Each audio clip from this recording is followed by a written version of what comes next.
Many people believe that Islam forbids figures of people and animals outright. However, figures are depicted across all the historical periods and geographical places. For example, at the Museum of Islamic Art, there's a jug in the shape of a bird. It originates from the time of the Abbasids, the caliphs that reigned from Baghdad. The hadith, the statements of Prophet Muhammad, some of which precisely deal with images, were collected at the same time. In the collection of Bukhari, Aisha, the Prophet's wife, is hanging curtains with images on them. After Muhammad's strong criticism, she took them down and converted the material into pillows.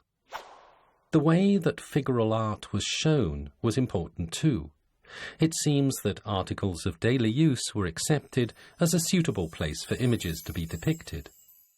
Shia collections of hadith, for example Al-Kulaini, disapprove of figurative depictions too. There's always a lot of discussion about how to understand and interpret the hadith. In everyday life, Muslims often deal with the issue pragmatically. In countries influenced by Islam, you rarely find images at locations of religious importance, such as mosques and religious schools.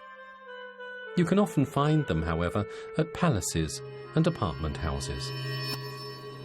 Why would figurative images be disapproved of?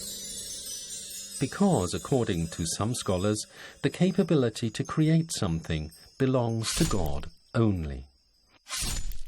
Looked at in this way, the depicting of humans and animals could be seen as imitation of the divine act of creation and therefore condemned.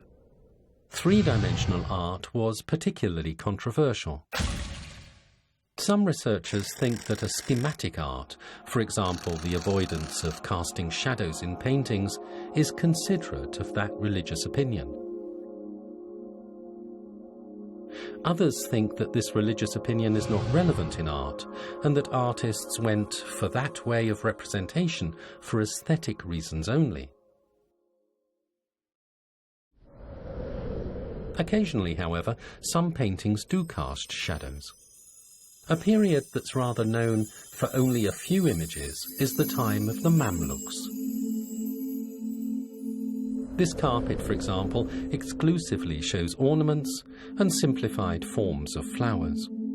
On buildings of this period, there are probably no images either.